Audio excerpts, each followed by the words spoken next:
On the 8th of November 2022, Sam Bankman-Fried was worth $16 billion. By 2 p.m., his net worth had the structural integrity of a souffle in an earthquake. 0. The entire collapse from Crypto King to Industry Corpse took roughly 8 minutes. And it started with one tweet. SBF wasn't just rich. He was the richest person in crypto under 30. His exchange, FTX, was the Goldman Sachs of digital assets, trusted by institutions, endorsed by celebrities, valued at $32 billion.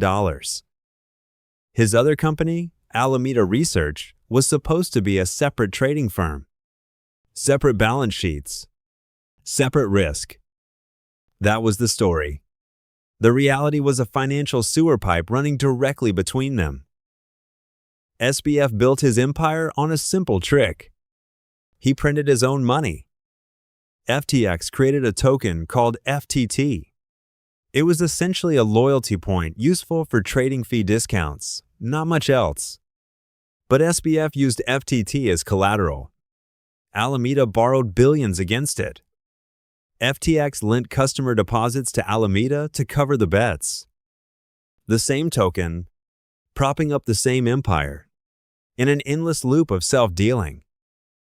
By mid-2022, Alameda owed FTX $8 billion. Customer money. Not disclosed. Not insured. Just gone. And then the real question. Who told the SEC? Nobody. They found out from a crypto news site. On November 2, CoinDesk published Alameda's balance sheet. It showed that FTT, the token SBF invented, made up 40% of Alameda's net asset value. The crypto equivalent of using your own gift cards as proof of wealth. The market didn't panic immediately. It simmered. For 6 days, nothing. Then Changpeng Zhao, TZ, the CEO of rival exchange Binance, tweeted that his company would sell its entire FTT holdings, $530 million worth, on the open market. That tweet went out at 10:47 a.m. on November 6. The FTT token began to fall, slowly at first, then like a stone. By November 7, FTX customers were withdrawing $6 billion in 72 hours. A bank run in digital form. SBF had 72 hours. The market opened on Monday. At 11:15 a.m. on November 8, SBF tweeted that FTX and its assets were fine. Fine. Everything was fine. 3 hours later, he deleted the tweet. FTX had halted withdrawals. The token was down 80%. And Binance, the same company whose CEO had triggered the panic, announced it was buying FTX. The deal fell through within 24 hours. Binance looked at the books and walked away. By November 11, FTX was bankrupt. SBF resigned. And roughly 1 million customers discovered their money had been used to fund leveraged bets on dog-themed cryptocurrencies. The prison sentence was 25 years. His investors got nothing. But here's what the documentaries never mention. The SEC didn't catch him.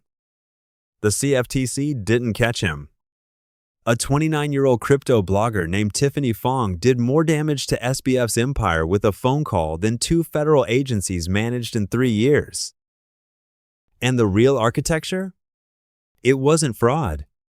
Not technically. It was a structure so convoluted that no regulator could map it. 10 holding companies, 3 jurisdictions, 1 spreadsheet that Alameda's own CEO admitted she didn't fully understand. SBF didn't hide the crime. He hid the complexity. And in finance, complexity is the best camouflage there is. The real question isn't how he lost it all. It's whether you'd have spotted the FTT token on the balance sheet. or whether you would have bought in, just like everyone else. Because the next SBF isn't running a crypto exchange. He's running something you haven't heard of yet. And the spreadsheet is already circulating.